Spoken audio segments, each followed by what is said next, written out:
Right, so this is our first webinar that we're calling Why Youthwork Works.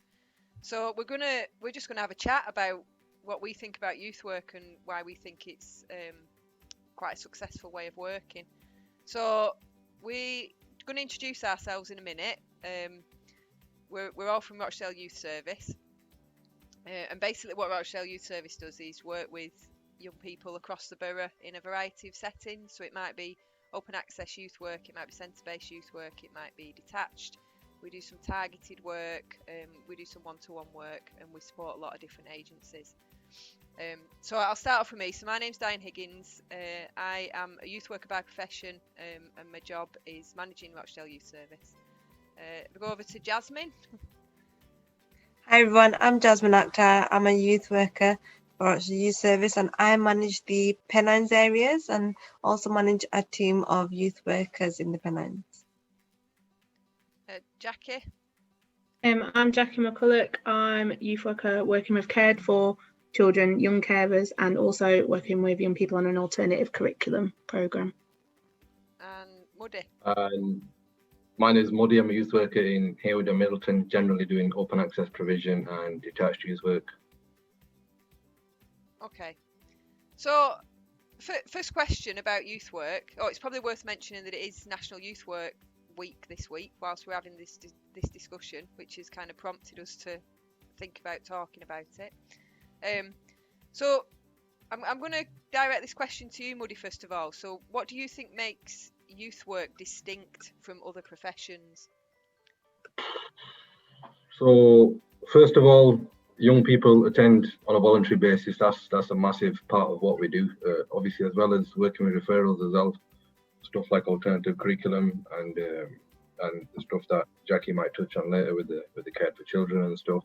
But young people come on their own accord, and I think that's a testament to the environment that we create, and that it's a safe place for them. It's also a long-term process.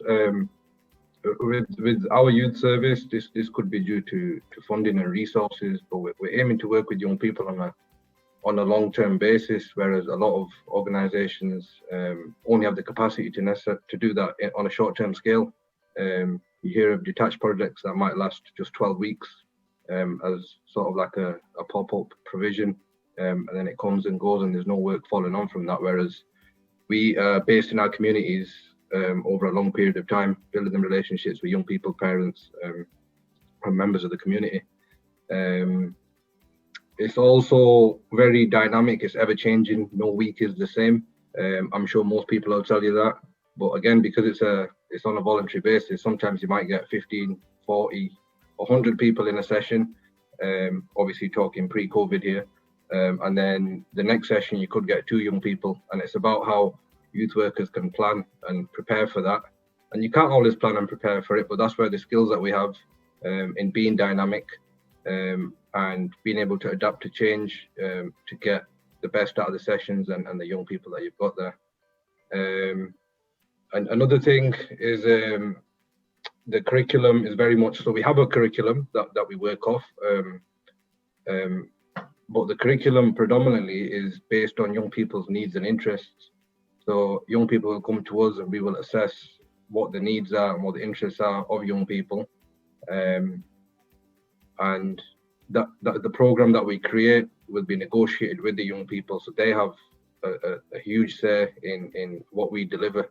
And I think that is also what makes youth work and the Rochdale Youth Service unique, because young people are very much a part of planning and organising their own provision, and not just the provision but the spaces that we have, and that's about giving young people a space, so they have a huge say in how the building is, what the displays are like, what they want in the youth centres. I'm not sure if we're going to touch on this later, but we have the Youth Opportunity Fund as well, which is a great opportunity for young people to apply for some funding for projects that they want to do in their groups.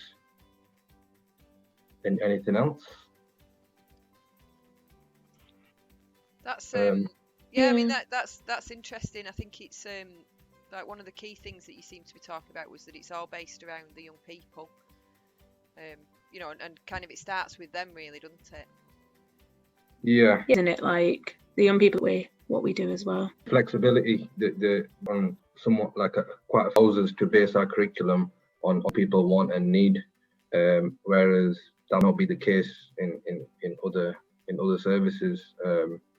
So we're very lucky we have that flexibility and that adaptability as well. Yeah, definitely. So just kind of moving on from that, because that's interesting about kind of why you think it works. But I suppose, how does it work? So maybe Jasmine, you could start off by giving us some ideas of this. So like, what are the tools that you might use to engage young people? So the youth work that we do is, as Mudge said, it's about young people and what they want to do. So that could be centre-based in our youth centres, or in provisions where we hold our youth sessions. It could be through detached youth work, outreach, or via schools. So a good example of what we're doing at the moment is, even though our centres are closed, a lot of our interactions with young people are through detached youth work. So as a youth worker, one of the key things that we carry is our detached youth bag. So what's in our youth bag?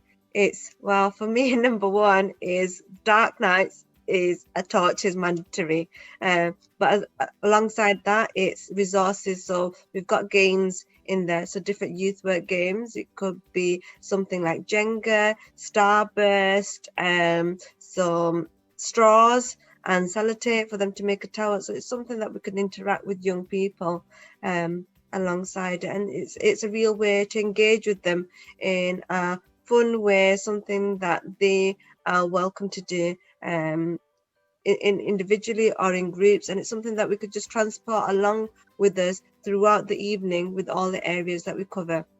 Centre based, we've got some youth centre, we've got youth centre in Milnrow, and that for young people it's like their second home. They would describe it as their second home, so they take ownership of that centre, as Muddy mentioned, to what's inside the youth centre, what they purchase, how they decorate it. But we see young people where in schools at home where they may not be responsible for their own personal belongings or how the room looks, but when it comes to the youth centre, they really they come together and take ownership to maintain their club, be it indoors or outdoors, and it's a sense of pride that they have, and that's not just in one area, it's throughout all the youth centres. Outreach work is... Oh, sorry, I was just going to say, just Sorry. about centres, that's really important, isn't it? Because I think that's having that space of your own is what makes kind of work in a youth centre quite distinct. Yeah, definitely. And like with the funding that they receive, so they know what's in their centre and what they like, and they understand now in this climate, funding is very, very limited. So when they have a need, they will come together as their group and form a project and seek funding and put the application together and present it to the funders and why they believe they need what they're asking for. And that's a really good in terms of not for them to just continue to look after their centre and bring new resources and activities, but for them to develop their own skills, in terms of funding, presentation, research, and it really does make them more confident young people. And that's a really good example about, I suppose, like the youth work curriculum, isn't it, that Muddy were talking about, so it's that kind of informal learning, isn't it, that by giving a young person a budget in a youth centre and saying, how shall we spend this money, that's kind of giving them that ownership, but it's also teaching them skills that you just mentioned, isn't it? So that's kind of a really good link of showing exactly how the education side of youth work comes across. And the informal education is key no matter which settings that we do, because young people know, be it a serious topic or something very personal around their own mental health, it's the way we approach them, it's the how we have those conversations, the words and the tone and the manner we have those conversations. Young people are far more open to speak to us and open up to us, and and accept our support, whereas in other settings they may not be. They may be resistant to that because they may feel judged, or they may not feel comfortable in speaking to that profession. So you talked about detached work then. So I wonder if anybody wants to just elaborate on the detached work, you know, and in terms of, obviously that's doing exactly what you've just been talking about, but without four walls around you. Is there anything to add about that, about how kind of the detached work might work, or any tips and that people have when they're on detached work about how to engage young people? I think, sorry, Jackie. No, you're fine. Go on, my dear. All right, I just noted that you missed one of the biggest resources, not to blow our own trumpet, but it's good to have a detached bag, but I think the biggest resource is a youth worker. And I think it's something that we are going to touch on later, but knowing the community, knowing the young people, already having an idea of what their needs may be, and what the feelings are like in that community as well. I think it's good to know that before you approach a group of young people, and obviously everything else that a fully qualified youth worker and trained youth workers have, all the skills, and it's about the way we approach young people as well. I feel like Jackie was maybe about to touch on that before I jumped in. No, that's fine. I think, no, you're fine. I think the important thing with detached as well is to remember that we're encroaching on young people's territory there and area. So one of the things about detached work and why that works is because we know that we're encroaching on young people's kind of territory, and they're welcoming us into their kind of worlds, having the conversations there as well. And it's about not just going up being like, I'm going to talk to you, you know, I want to talk to you about this, but is it all right if we talk to you? How are you?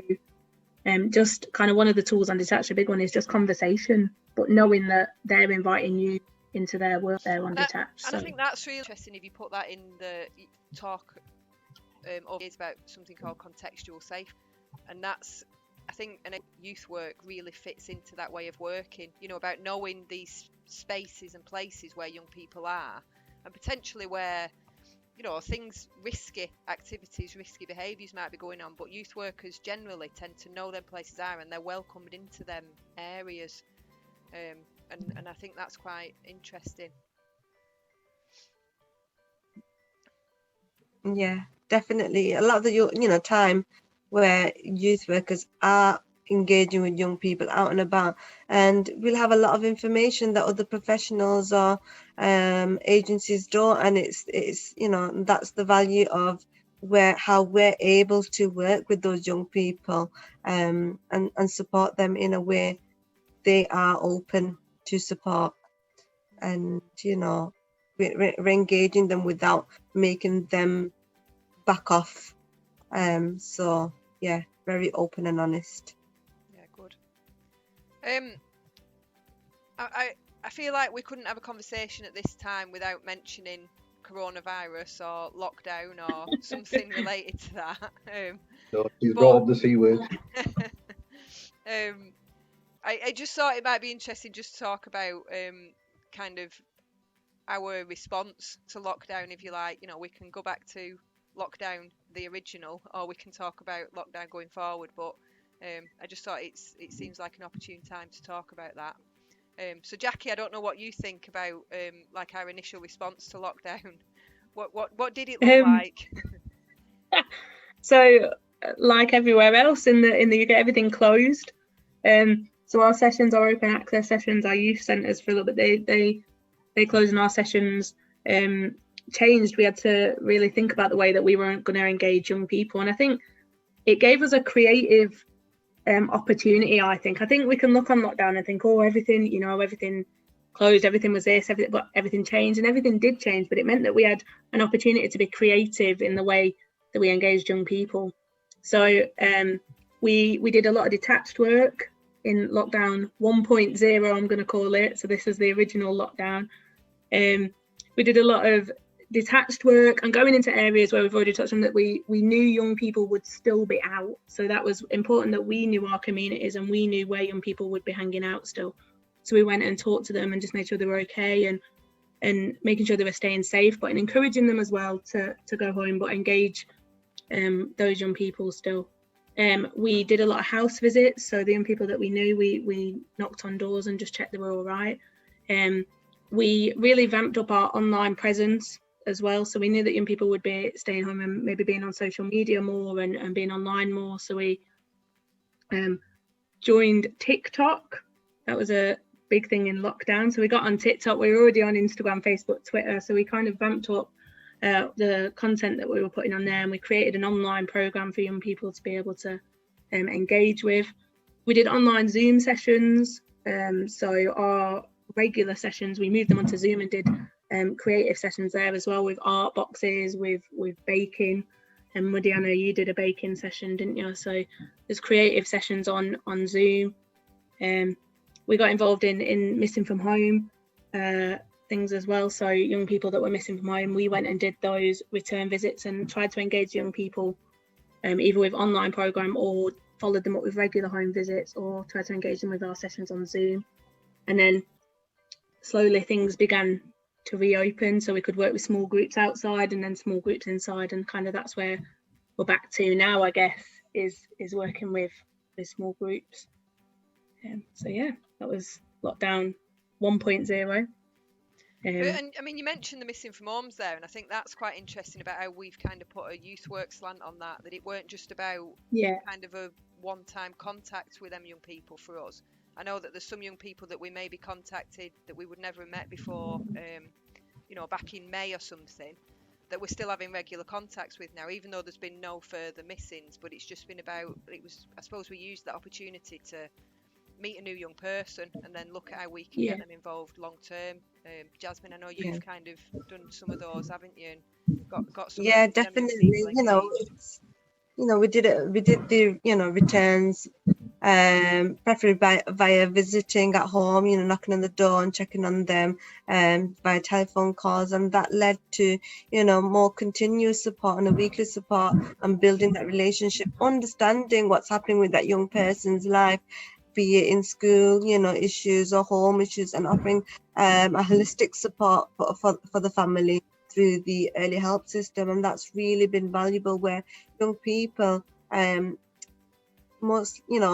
probably didn't tell anyone the problems that they had, and now they're engaging with us, talking to us about school life, so we're able to get young people back on track, with school reopening, talking about what career paths they want to do and supporting them in filling those application forms, or if you want a job, supporting them getting employment.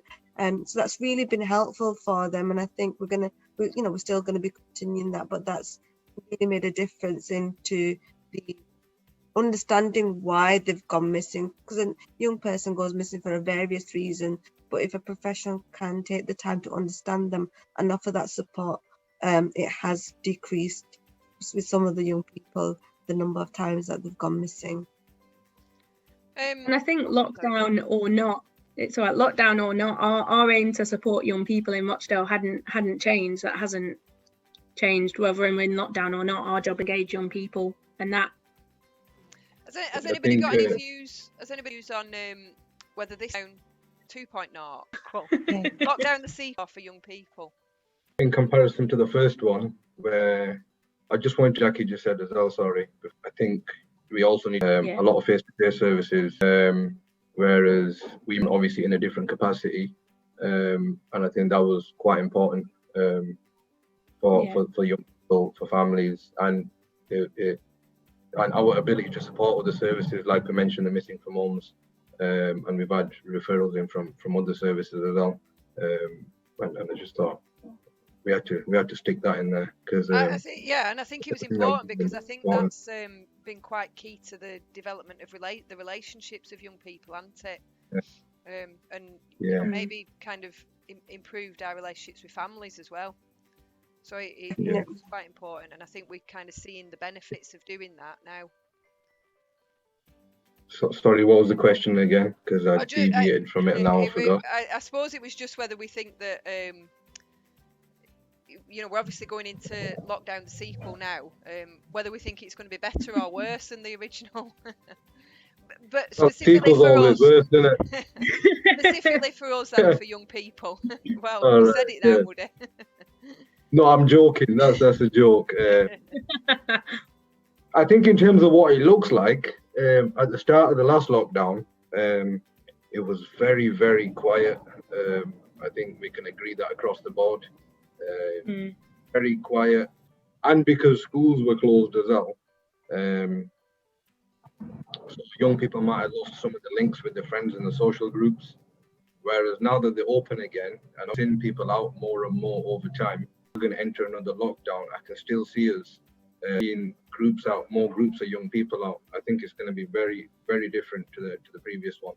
And obviously with more services being open as well, compared to the first one, I almost felt like I was in an apocalypse in the first one. It was that dead.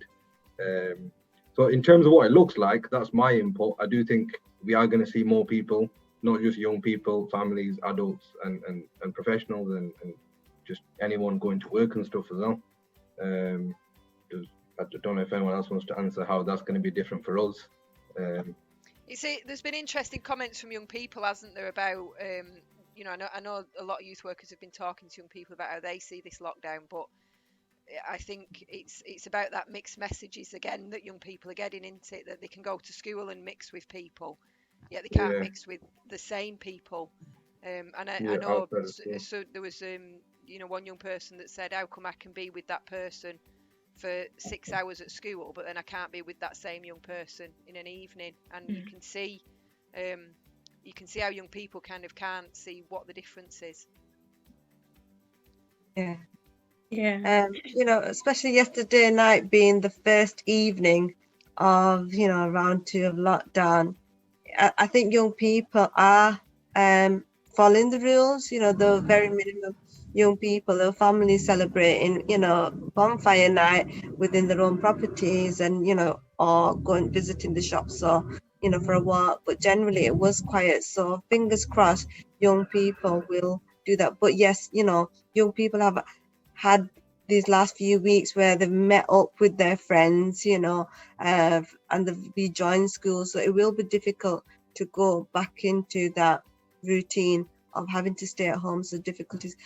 Speaking to some of the parents, the parents that I've spoken to have welcomed school being open, because from last lockdown, their mental health, not being in school, was really affected.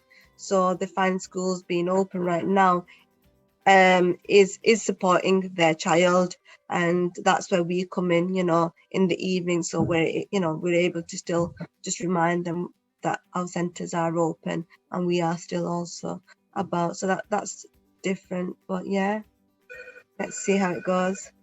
Yeah.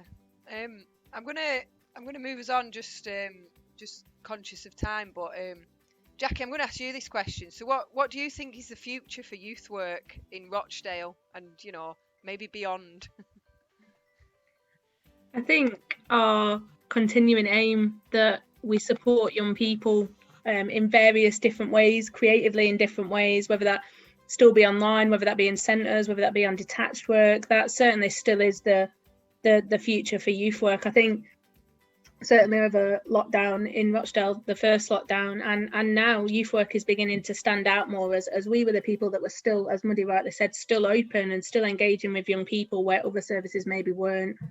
So I think the hope in the future is that people see youth work as a valued and worthwhile profession, that really do engage with young people where they're at and support young people and have young people at the heart of what they do. And I think, yeah, certainly the future for that is for people to really see the value of youth work and for us to continue to engage with young people, and ensuring that there's more qualified youth workers across the borough through training, and even maybe more volunteers coming on and volunteering with us, and that would be really good to see as well. So yeah, if you're interested in, this is just a side note, if you're interested in volunteering in youth work, come and get in touch with us and come and join us, because it really is a fantastic profession to be involved in, to be able to engage with young people. Anybody else got any future aspirations? I feel like I shouldn't add on to what Jackie just said, because that would have been a nice finish. But I think